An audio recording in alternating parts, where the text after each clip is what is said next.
On est le 22 janvier et Trump a parlé. Je vais vous parler de ça. Je vais vous parler des ultra-riches qui veulent se faire taxer davantage. On en parlé un peu hier, mais ça revient encore. Un adulte sur 8 sur l'Ozempic. Il y en a bien autour de nous qu'on ne sait pas, hein? Ajout d'entaille au Québec, c'est une maudite bonne nouvelle. Le massif, ils veulent 10-6-6. Je vais vous parler de ça. Candidature du PQ, mais à pas de circonscription. C'est ça, circonscription? Je pense que oui. Le speech de Mark Carney qui a été reconnu partout, qu'est-ce que l'effet que ça fait sur le dollar canadien? Netflix qui offre plus d'argent pour Warner. Il y a Claude, il y a ChatGPT, il y a Claude, il y a Grok, il y en a un paquet, mais Claude vient de sortir un nouvel outil et ça fait dégringoler les compagnies de logiciels. Avec raison, on va parler de ça. Si vous aviez investi dans votre propre fonds de pension, au lieu du fonds de pension du Canada, qu'est-ce que ça aurait donné comme placement? On va regarder ça. Et finalement, qu'est-ce qui rend les gens vraiment heureux? Le top 10.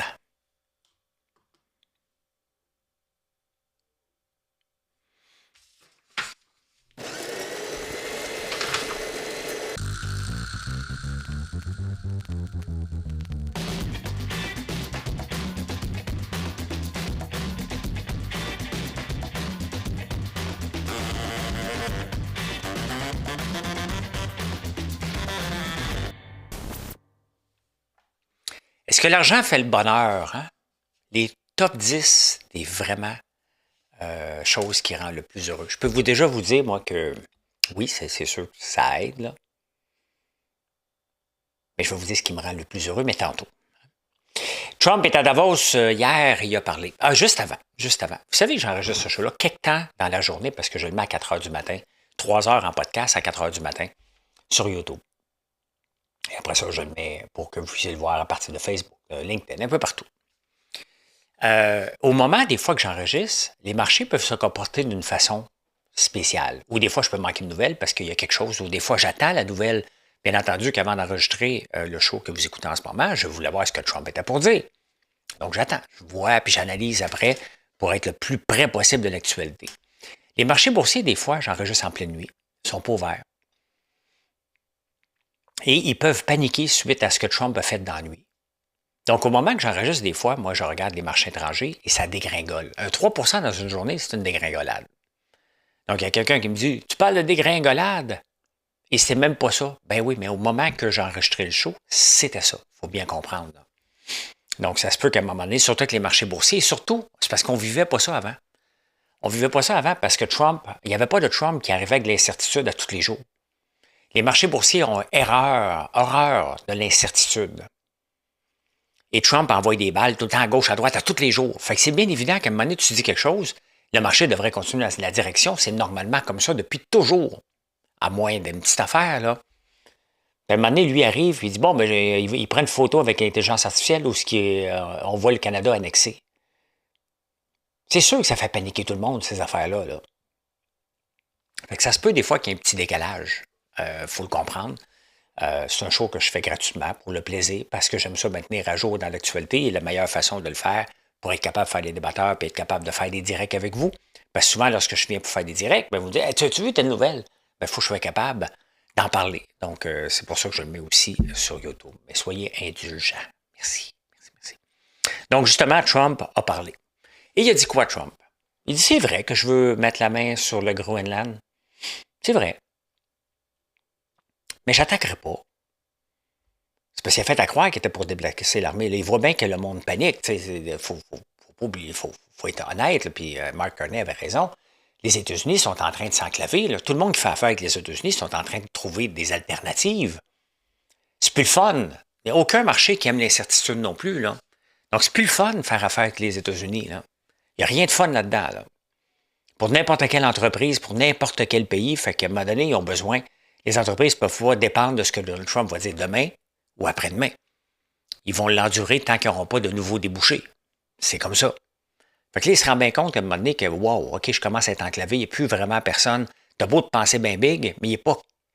J'ose espérer qu'il n'est pas cave à temps plein, parce qu'il est cave à 99%, il doit y rester 1% de lucidité à un moment donné. Fait qu'il dit, je ne veux pas attaquer la Groenland, je veux l'avoir, et on va négocier, mais pas par la force. Donc, ça a calmé les marchés. Les marchés, s'ils avaient juste dit, oui, je vais l'avoir, que ce soit de force ou non, Les marchés auraient dégringolé. Vous voyez, ça peut faire changer rapidement une seule phrase. Là, il les a calmés. C'est pas l'euphorie sur les marchés non plus, là. C'est juste une petite récupération. On va les regarder tantôt. Mais au moins, il a dit quelque chose de sensé, là. Fallait qu'il dise, ça n'avait plus de sens à un moment donné, là, t'sais. Puis, est-ce que Trump va être fâché contre Carney pour ce que Carney a dit? Ben, à un moment donné, là, il sera fâché. On vivra avec les conséquences. Puis tant mieux, on va s'arranger. On va s'arranger au Canada. On ne peut plus toujours dépendre de quelqu'un qui nous fait de ses mauvaises humeurs tout le temps, tout le temps, tout le temps, tout le temps. On a 3 ans comme ça. Donc, vous pensez que vous voulez vraiment que Mark Carney soit à plat ventre, à plat ventre, j'ai de la misère à le dire, devant Donald Trump pour encore les 3 prochaines années? On ne veut pas ça. On doit accepter qu'il y a un risque, parce que ce n'est pas nous autres qui l'a mis le risque. C'est Donald Trump qui nous l'impose, ce risque-là. On le subit. Donc, à un moment donné, on est tanné de subir le simple, tu sais. Dans n'importe quel couple, là, vous n'endurez pas ça. À un moment donné, quelqu'un qui vous fait toujours du chantage, mais c'est ça. On est un couple, les États-Unis et le Canada, avec le Mexique. Un trouble. Mais à un moment donné, tu ne peux pas dire, ouais, OK, je vais endurer tout ça encore, là. Tu t'arranges. Et c'est pour ça qu'on doit applaudir qu'il va voir le Qatar, qu'il va voir la Chine, qu'il se promène en Europe, pour qu'ils trouvent des alternatives pour sortir nos produits, attirer des investisseurs. Fait que, voilà. Pendant qu'on est à Davos, hein, les ultra-riches, il y a 377 ultra-riches qui demandent de payer plus d'impôts dans leurs pays respectifs. Tu sais, c'est facile quand tu as hérité. J'ai parlé de l'Oger Blanc, là. En tout cas, la Québécoise, là, qui est à tête de ça, là. Qui fait partie du conseil d'administration de millionnaires, whatever. Hein? Les soldats millionnaires, quelque chose comme ça. Et quand tu es hérité, puis tu as trop d'argent, puis tu n'as pas la notion de l'argent. Un entrepreneur qui est parti de zéro a la notion de l'argent. Un entrepreneur qui est parti de zéro dans un pays comme le Canada, où dès que tu fais une scène, tu es imposé de partout, littéralement, parce que si tu fais plus que 100 000, tu es imposé à 53 %. Bon, tu peux te verser des dividendes. 16 %. Si tu vends ta compagnie, tu as du grand capital de 25 %. On n'a pas tenu compte de l'inflation. Il y a certains autres pays qui vont tenir compte de l'inflation. On en donne beaucoup. TPS, TVQ, salaire minimum qui est élevé, les charges électriques, toutes les charges sociales qu'une entreprise doit payer, on en paye beaucoup, beaucoup, beaucoup, beaucoup, beaucoup, beaucoup. Et qu'est-ce qu'on a en retour? À peu près rien. Et on se fait démoniser. En tout cas, je parle au Québec et au Canada, un entrepreneur qui réussit, c'est un voleur. C'est un crosseur, puis il abuse de ses employés parce que les syndicats sont là. Donc, on doit subir tout ça.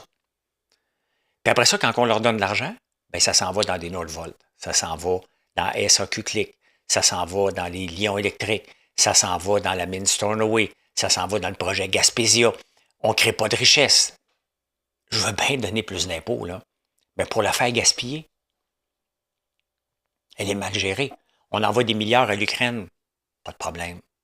On n'essaie pas de régler le conflit, d'aller s'impliquer dans le conflit. On fait juste donner de l'argent à quelqu'un qui ne sait probablement pas le gérer.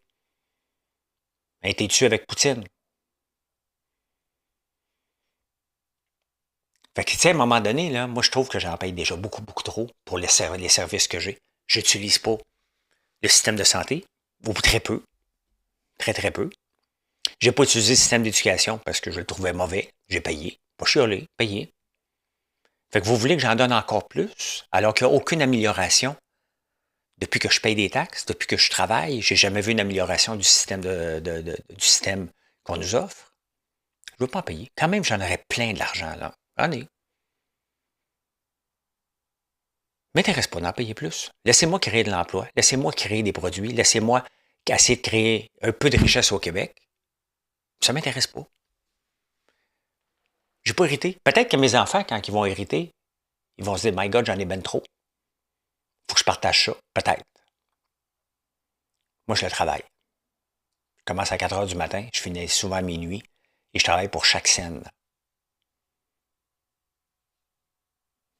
Donc, c'est facile de dire ça quand tu as hérité, puis dans le lot, il y en a beaucoup qui ont hérité d'argent. Ce n'est pas des fortunes parties de zéro. Il y en a d'autres qui ont décidé aussi de taxer dès que tu as 100 millions de plus dans ton compte de banque. Mais les gens pensent que c'est dans un compte de banque. Quand même que je voudrais 300 millions aujourd'hui, là. Puis 280 millions viendraient de François Lambert.one. Qu'est-ce que vous voulez que je fasse? Si c'est en actif, que je vende une partie du building. Il faut remettre en contexte là, comment ça, quand on parle de la valorisation de quelqu'un, là, comme Elon Musk qui est très très riche, pas de doute, là. Sur papier, ça vaut 700 milliards. 700 milliards parce que SpaceX, parce que Tesla, parce qu'il y a Starlink, parce qu'il y a un paquet d'affaires, là. Pas si évident que ça. Hein? C'est pas si, OK, parfait, il vaut ça, donc il faut arrêter. Il y a quelqu'un qui m'écrit, il m'écoute peut-être. Il faudrait arrêter la richesse à 100 millions. Donc moi, j'ai des actifs. Là, à un moment donné, il faut que je commence à vendre des portes de building parce que j'ai dépassé le 100 millions. Ça marche pas comme ça, là. Ce qui marche comme ça quand même, puis que c'est triste qu'on soit rendu là, c'est qu'un adulte sur 8 prend de l'Ozempic aux États-Unis. Je ne sais pas combien que c'est. L'Ozempic ou des variantes, là, GLP-1, là. C'est énorme. Les compagnies aériennes, eux autres, sont contentes. Parce que aux Nouvelle-Zélande ou dans certains pays, ils ont déjà pesé des, euh, des passagers pour dire OK, toi, tu es trop lourd, tu vas attendre, va de ce côté-là. Dans les petits avions, là, c'est ce qu'ils font. Il y a un repartage, hein, le poids en conséquence. Ça s'est fait en Nouvelle-Zélande, ça avait chiolé un peu. Là. Mais tu sais, on pèse notre valise. Moi, tu peux même peser ma valise, je pèse 170 livres. Bon, mettons, ma valise pèse 50 livres. Je pèse 220. Si quelqu'un de 300 livres embarque avec une valise de 20, c'est pas de la discrimination, là. À un moment donné, il faut être logique, c'est le poids total qu'on devrait regarder, là. Mais ça a un impact sur le carburant, là. Mais imaginez-vous que les compagnies aériennes ont fait le calcul. Si les passagers perdent 2 de leur poids, c'est 4 en profit supplémentaire. D'après moi, on va voir des pubs de Zampic en tabarnouche en attendant l'avion sur le petit écran. Hein? Hey, je l'ai mis ici parce que la section de Québec était pleine. Là. Mais c'est une maudite bonne nouvelle. Moi, j'en ai pas de quota, j'en ai pas demandé. Pourquoi? Parce que je vends mon sirop en ligne, puis je suis obligé d'en acheter beaucoup, beaucoup de sirop d'érable quand même pour fournir à la demande. Donc, j'aurais jamais assez de quota pour fournir anyway. Donc, j'aime mieux le laisser aux autres, mais cette année, j'aurais pu en avoir parce que il y avait 7 millions d'entailles de disponibles et seulement 4,9 millions ont trouvé preneur. Donc, il offre plus de quota en ce moment qu'il y a de preneurs de sirop d'érable, 4,9 millions d'entailles supplémentaires. C'est une maudite bonne nouvelle. Ça veut dire que le sirop d'érable va très, très, très, très bien au Québec. Et enfin, pendant des années, on a limité, beaucoup trop limité, puis on a frôlé la catastrophe il y a 3 ans. Donc là, ils ont compris que si on va avoir une réserve stratégique, il faut avoir beaucoup. Parce qu'on ne sait pas cette année, la saison va ressembler à quoi. Là. On ne le sait jamais. On vit avec la nature. Donc, voilà. Très bonne nouvelle.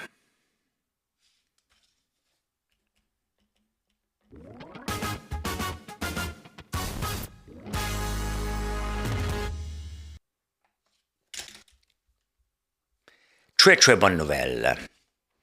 Alors, on a des détails sur la négociation avec le massif. On ne sait jamais quand il se passe des négociations avec les syndicats, mais ils veulent l'appui du public. Klaxonner quand vous passez, on ne sait pas pourquoi on klaxonne. Le massif, ce qu'il voulait, c'est 10 d'augmentation la première année, 6 deuxième, 6 troisième année. C'est plus que l'inflation. Il dit, ouais, mais vous savez comment ça marche, une négociation. Hein? Dans le fond, nous, ce qu'on voulait, c'est avoir comme les autres 8,75 Tu sais, les employés, là, une négociation de bonne foi, ça ne marche pas comme ça. Tu arrives de bonne foi, tu dis, bon, écoutez, voici les chiffres des concurrents. Voici ce qu'ils offrent. On veut avoir la même chose. Les syndicats arrivent encore avec une approche. On va demander plus parce qu'on va négocier, on va s'entretuer, on va faire la grève, puis on va finir par avoir 8,75. Mais c'est ça c'est ça la mauvaise approche. C'est une approche dépassée. Tu veux être de bonne foi, tu t'assois avec le patronat, la partie patronale, de bonne foi, puis tu dis, regardez, là, voici ce qu'il y a. On ne demande pas la lune. On ne veut pas dépasser, on ne veut pas aller en grève, on veut juste s'entendre de bonne foi. Après ça, la partie patronale, elle a le droit de dire oui ou non. Non, moi, je n'ai pas la capacité de payer. Quand même que l'autre à côté a la capacité de payer, moi, je ne l'ai pas. Puis là, le syndicat va dire, ouais, mais tu vas perdre des employés. Il va dire, c'est le risque que j'ai à prendre. Tout ça peut se faire de bonne foi. Le problème avec les syndicats, c'est qu'ils ne sont pas de bonne foi. C'est plus comme ça qu'on négocie en 2025, là. Ce n'est plus comme ça. Vous voulez négocier de cette façon-là? Parfait, faites-le. Mais ça amène ce que ça amène. Ils ont refusé la conciliation puis l'arbitrage. Le parti patronal disait, venez travailler, on va mettre un arbitre. Non, on veut ça. Est-ce que c'est une approche encore valable? J'ai dit en 2025, tantôt, mais on est en 2026, la réponse est là. Après ça, il y a des conséquences. La CSN, il y a François qui m'envoie ça, un autre François, qui m'envoie aussi Iglofest, il y a des intervenants. Bien, ça se peut qu'Iglofest n'ait pas lieu parce qu'ils vont aller en grève au moment qu'Iglofest va déclencher. Lavaux, à Montréal, ils font plusieurs. Qu'est-ce qu'ils font déjà, Lavaux?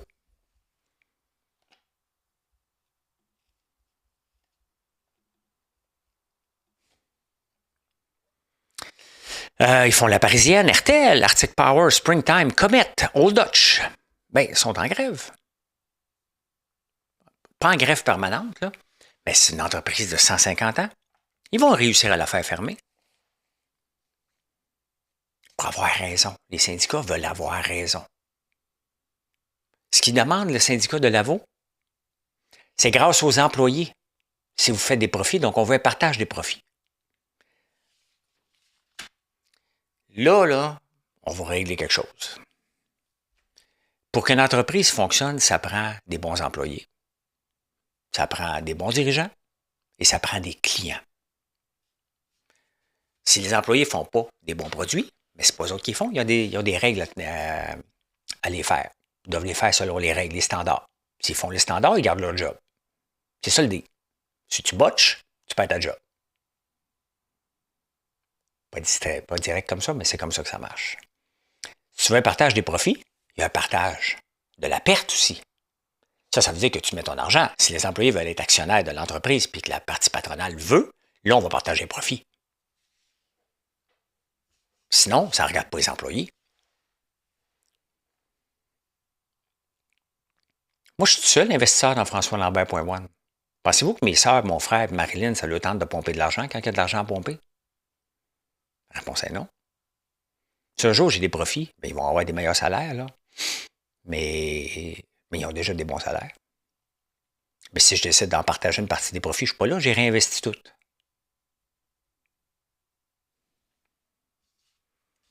À un moment donné, il faut arrêter de capoter et revenir sur la terre. Vous n'avez pas mis d'argent pour prendre le risque de lancer une entreprise, vous ne pouvez pas demander d'avoir un partage des profits. Ça ne fait pas partie d'une convention collective, ça. Puis oui, si les employés sont bons, ils vont garder leur job. S'ils sont mauvais, ils vont la perdre. C'est ça le contrat de travail. Il y a une candidature au PQ, Paul Saint-Pierre Plamondon, il voit bien que la CAQ, avec toute la course au leadership, puis le PLQ, prennent les devants, puis on ne parle plus de lui. Fait que là, il a sorti une petite carte de sa manche. Il a présenté une femme qui s'appelle Sandra Hernandez. Ça fait 15 ans qu'elle est à l'ONU, qu'elle ne vit pas au Québec. On ne sait pas où ça va se présenter, mais elle sent l'appel de venir faire la séparation du Québec. Donc, elle revient. Claude Charron avait donné une entrevue aussi. Il vit à Paris. Il aime tellement le Québec, là. Il aime tellement ces gens-là, là, ces deux personnes-là, ils aiment tellement, mais tellement le Québec qu'il faut qu'ils vivent ailleurs. Peu importe pour 1000 raisons. Mais quand tu aimes le Québec, quand tu veux en faire une séparation, tu ne représentes pas le Canada. Tu vis au Québec et tu milites en conséquence toute ta vie. Là, ça fait 15 ans que tu n'es pas là. Qu'est-ce que tu connais des détails, des nids de poules, des frustrations des Québécois? Qu'est-ce que Claude Charron m'a revenu faire les séparations? Mais ça te tente-tu de venir ici? On ne veut pas t'avoir, Claude Charron. Malgré toutes les compétences qu'elle a, tu ne vis pas ici. Il t'en manque un bout là, pour dire que le Québec a besoin de se séparer à tout prix. Là.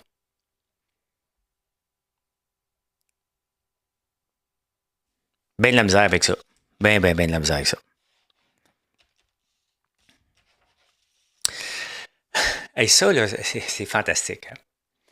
Hein? Les pompiers à Montréal, après un incendie, ils ne peuvent pas réutiliser leur linge. Avant, ils pouvaient, c'était laver une fois par semaine, désinfecter. Là, il y a des dangers qui deviennent bien malades. Fait qu'un coup qu'il y a un incendie, il y a quelque chose qu'ils l'utilisent, il faut qu'ils s'en aillent au lavage. S'il y a un deuxième incendie qui éclate, oups, là, ils ne peuvent plus y aller. Il faut qu'ils partent à la maison. Donc, ils rappellent des pompiers qui ont l'uniforme propre Ça a coûté 17 millions en temps supplémentaire, ce niaisage-là.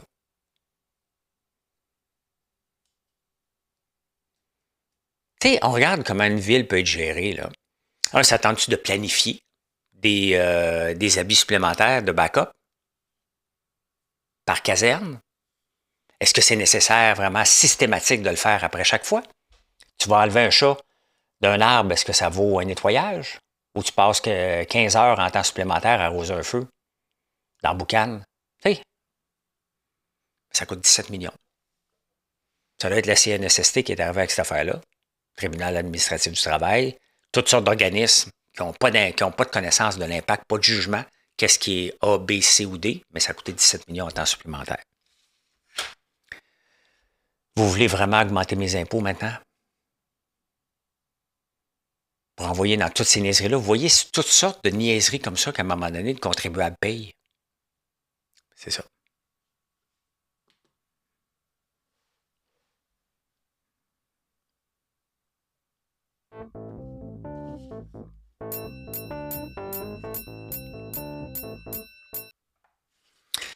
En ce moment, les marchés, là, on les regarde, mais il faut les regarder avec un grain de sel. Là. Bon, Donald Trump a parlé. On va aller voir qu'est-ce que ça veut dire pour les marchés, parce qu'avant l'ouverture, à 4 heures du matin, les marchés, ça n'allait pas dans la bonne direction. Là, si on regarde d'une seule journée, ben, ça a monté beaucoup hein, à 4 heures du matin, et wow, là, ça a monté, ça a descendu, ça a remonté, il y a de l'incertitude. Ça, c'est juste la journée d'aujourd'hui, ce que je vous montre. En ce moment, au moment que j'enregistre, le Dow Jones il est plus 0,55, il a tombé à peu près de 2 Est-ce que c'est catastrophique une baisse de 2-3 ben absolument pas. Ça dépend toujours des raisons. On s'en va vers où? Et c'est là, les marchés reprennent un peu parce qu'il y a peut-être, il y en a qui ont acheté buy the dip hier, ce qui n'est pas une bonne nouvelle. C'est jamais bon d'acheter de buy the dip. Tu achètes un momentum. Quand ça va bien, tu continues d'acheter la compagnie. Buy the dip, on ne le sait pas là, si c'est en train de tomber pour de vrai d'un 10, 15, 20, 30 On ne le sait pas. On ne le sait pas parce qu'on vit avec Donald Trump. Donc, c'est pas grave si le titre est bon. S'il était bon à 100$ puis il tombe à 98, ben, il est encore bon. À la fin de tout ça, là, de l'incertitude qu'on a en ce moment, il y a une seule chose qui va prévaloir, les profits des compagnies. Dans toute l'incertitude, si Google continue à amener des profits, quand même que Donald Trump, le prochain trimestre, Google va continuer à augmenter, puis vous pouvez faire ça pour toutes les 500 entreprises du S&P 500. Il y a de l'incertitude pour l'ensemble du marché, mais quand les entreprises vont rapporter des chiffres, ben c'est là que ça va être OK, parfait. Il y a de l'argent à faire avec cette compagnie-là, on va investir dedans. C'est juste ça. Juste ça. Regardez l'impact d'un speech sur... ben regardez, c'est fantastique. Là. Pour le dollar canadien. Le dollar canadien, hier, est à 72,27. Mark Carney parle. Boum! Ça monte de 50, pas 50 cents, parce que il était à 72,49 et il est parti de 72,22, donc à peu près 60 points. À peu près. Pas 60 points, 30 points, ce qui est énorme. Et là, Donald Trump parle. OK, moins d'incertitude, le dollar canadien rediminue. Et à ce moment-là, le DXY qui compose les 7 grandes devises, dont le Canada, l'euro et le Japon, ben lui remonte parce que là, on est sécurisé par Donald Trump. Donc, on peut voir que notre dollar canadien, il dépend juste des humeurs de Donald Trump aussi parce qu'on n'a pas créé de la richesse encore. Et Donald Trump a dit, le Canada a besoin de nous. C'est vrai qu'on a besoin des États-Unis, 100%. Mais les États-Unis ont besoin de nous pour le moment aussi. Le temps qu'ils surveillent d'abord pour se débarrasser de nous, s'ils veulent, ben, ils doivent vivre avec nous aussi. On va le voir venir. On va perdre un contrat, un autre contrat, un autre contrat. C'est comme ça. Donc, les deux, c'est pas juste nous autres qui est mariés avec les États-Unis, là, ça prend deux. Nous autres aussi, les États-Unis, on achète quand même beaucoup de produits. Donc, c'est comme ça. Maintenant, les tarifs. Quand Mark Carney parle des tarifs, qu'il y a un nouveau monde, il n'a pas parlé de tarifs, mais il dit qu'il y a un nouveau monde. Donald Trump n'enlèvera jamais les tarifs en 3 ans. En 1 an, ça y a rapporté 400 milliards. Peu importe. Est-ce que l'inflation est dans le tapis aux États-Unis? Non. La facture était refilée aux consommateurs la plupart du temps. Mais avant, il récoltait 30 à 40 milliards par année. Il en ramasse 400 milliards par année. À moins qu'un juge de la Cour suprême lui dise non, ça va rester comme ça, les tarifs. Son humeur marche avec les tarifs. Il cherche à renflouer les coffres. À la fin, c'est le consommateur qui paye. Il ne faut jamais se poser des questions. Là. Ou que la compagnie arrête d'exporter. Là. Regardez, moi, j'ai arrêté d'envoyer des produits aux États-Unis. Les taxes sont beaucoup trop élevées. Pour moi, qui paye les taxes, c'est le client au bout. Mais à un moment donné, il reçoit un colis et il dit, vous allez payer, pour 1000 vous allez payer 1000$ de taxes. Une madame, elle l'a fait. Puis il y en a 3-4 autres qui ont retourné les colis aussi. Là. Je prends plus de chance maintenant. Tu vas avoir un colis aux États-Unis, je vais te le livrer au Québec, puis occupe-toi de l'amener là-bas. Ça va faire plaisir, mais moi, je ne le livre pas là-bas. Je ne prends pas cette chance-là. Donc, j'ai arrêté. C'était pas un gros marché. Là. C'était vraiment, vraiment, vraiment des pinottes. Mais des pinottes comme les miennes, les additionnes avec toutes les entreprises qu'on a au Canada, ça commence à faire beaucoup d'argent. Donc, il me reste quoi si je veux continuer à augmenter? J'aurais aimé continuer à augmenter mon chiffre d'affaires aux États-Unis tranquillement. Donc là, il faut que je compense en prenant plus de temps au Québec. Bien correct. Il y a bien de la place encore au Québec pour avoir une entreprise comme la mienne qui est à succès. Bien, bien, bien de la place. J'ai encore même pas 0,025% de la capacité que j'ai pour livrer des Québécois. C'est gros quand même, le marché du Québec, c'est 8 millions. Je n'ai pas 8 millions de clients par année. Là. Allons voir Netflix. Netflix qui vient d'offrir, il offrait des actions. Il offrait pour acheter Warner Bros. Une partie cash, une partie en action. Peu importe le montant, la proportion. Et là, ils ont dit, parfait, on va juste vous payer cash, 27,75. L'action continue à diminuer parce qu'il offre un petit peu plus. En même temps, Netflix vient d'annoncer une augmentation des profits de 30%. N'importe quelle entreprise qui rapporterait des profits de 30% aurait spiké à la bourse, tout aurait monté en tabarnouche. Pas ici parce que les actionnaires disent « Ouais, on paye cher, donc ça veut dire que ma profitabilité va diminuer parce qu'à un moment donné, il va y avoir des intérêts à payer. Là. Il va falloir qu'ils mettent peut-être des actions supplémentaires pour pouvoir acheter ça. Donc, malgré ça, il y a de l'incertitude pour les actionnaires. C'est pour ça que l'action de Netflix n'arrête pas de descendre. À long terme, peut-être ça va avoir la peine. À court terme, les gens ne savent pas quel va être l'impact pour leur action respective. Si Netflix émet de nouvelles actions, il va en avoir plus en circulation, donc moins à se partager le profit. Donc, c'est normal ce qui se passe en ce moment. Est-ce que c'est une occasion d'achat? Bien, il valait 130, il en vaut 84. Goldman Sachs le recommande pour un prix de 112$ à peu près. Donc, est-ce que Goldman Sachs a raison? Si vous croyez Goldman Sachs, vous avez un deal sur les mains là, maintenant. Hey, c'est intéressant, maudit, ça. Je ne le suivais pas, mais je vais vous présenter un autre fonds, un ETF, basé sur les actions de software. Salesforce, Oracle est là-dedans, Adobe, ils vendent des logiciels. Et regardez, depuis exactement le 12 janvier, ça valait 105, ça en vaut 94. Et on peut le voir, ceux qui ont la chance de le voir. Vous pouvez aller voir si vous êtes en podcast. Là. L'action, c'est IGV. IGV, c'est iShare Expanded Tech Software Sector ETF. Et pourquoi ça descend? Il y a un nouveau logiciel qui vient de sortir. De Claude, il faut payer 200$ par mois, là, de Claude AI. Bon, il y a ChatGPT, il y a Grok, Claude, DeepSeek, il y en a un paquet d'engins. Claude, c'est Anthropic, ça appartient entre autres à Amazon, je pense. Ils ont sorti un CloudWork. Et CloudWork peut programmer pour toi, peut analyser des données, peut faire un paquet de choses. Et c'est tellement puissant que ça va remplacer un paquet de logiciels que les entreprises comme Adobe et Salesforce vendent dans des entreprises. Tellement c'est puissant, tu peux faire écrire tout ton code. Et d'ailleurs, les compagnies de logiciels aujourd'hui, le prix d'entrée avant, c'était de trouver des programmeurs. Là, c'est de trouver des gens qui comprennent la programmation, mais qui sont capables de dialoguer. Je ne peux pas croire qu'aujourd'hui, encore en 2026, il y a encore des gens qui écrivent du code à main. Là. Des petites modifications peut-être, mais le reste, il n'y a pas de raison du tout d'écrire du code à main. Tu payes ton 200$ par mois et ton programmeur sur place est capable d'avoir de l'ouvrage pour 7-8. CloudWorks, c'est exactement ça. Un peu comme la fonction Agent Mode de ChatGPT, mais plus puissant. Donc, regardez, ça a fait tomber quand même la majorité des logiciels de software.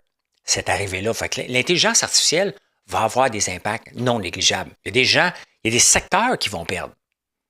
Et si vous êtes dans le software, si vous êtes dans cet ETF-là, bien, vous avez toutes les raisons d'avoir peur. J'en ai de ces compagnies de logiciels-là dans IGM. Mais IGM, c'est aussi beaucoup d'intelligence artificielle. Donc, lui, il est stable aujourd'hui, 0,17 cents. Donc, mais ça fait partie d'un risque de choisir des compagnies. C'est pour ça que c'est mieux de choisir encore. Mais là, c'était très précis. IGM, c'est tout ce qui est secteur technologique. Donc, tout peut rentrer là-dedans. Software, c'est très, très, très précis. Et là, il y a un software qui est en train de remplacer au complet toute une paquet de suite de logiciels qui faisaient en vendant des licences. La job du futur dans les entreprises est de comprendre, de savoir manipuler les engins d'intelligence artificielle à notre bénéfice. Les gens qui vont être capables de prompter, c'est ça qu'on appelle, vont avoir des gros salaires. Ces gens-là vont avoir encore une très, très bonne job. Parce qu'une seule personne va être capable de sauver beaucoup, beaucoup, beaucoup d'emplois.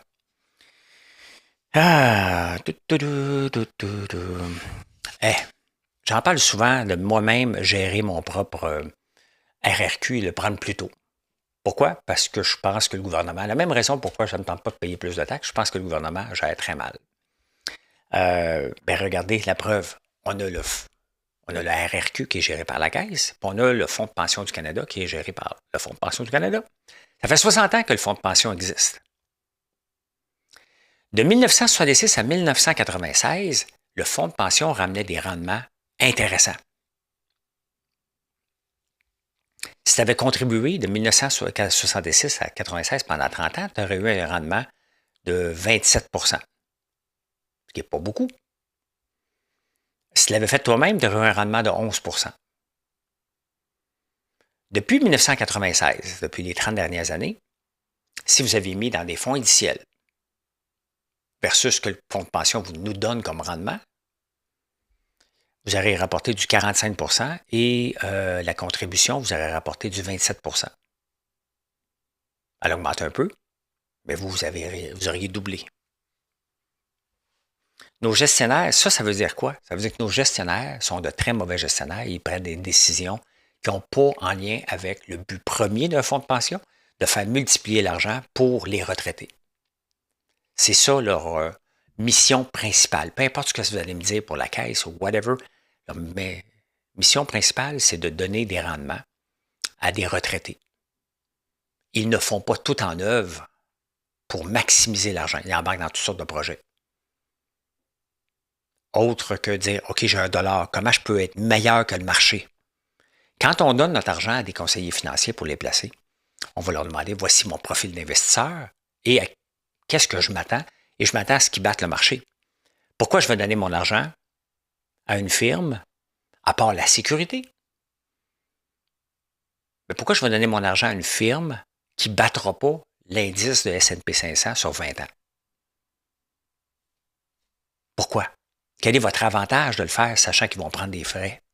Vous n'avez aucun avantage. Pas avec les outils qu'on a aujourd'hui. Si vous avez peur, vous ne connaissez pas ça, bien là, c'est bien parfait. Là. C'est ça aussi. Moi, je fais affaire avec une firme. Je donne du 12,62 depuis 10 ans. 12 ans, 13 ans. Bien content. Un petit peu plus que le S&P 500 a rapporté pendant ce temps-là.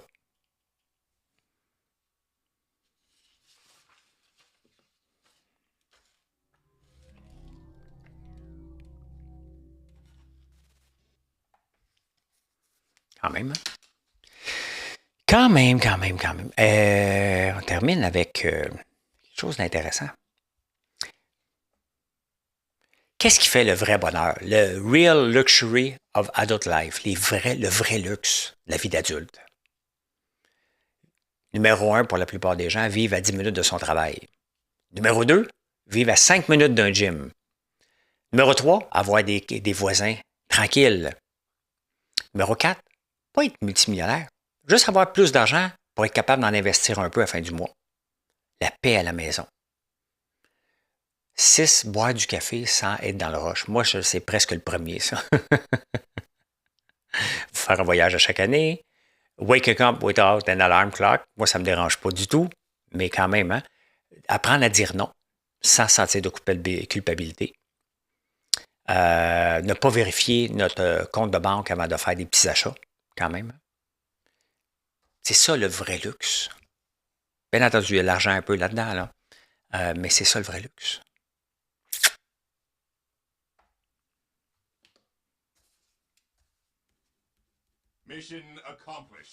Merci d'être là. Je vous invite à venir nous voir sur françoislambert.moi et passez une excellente journée.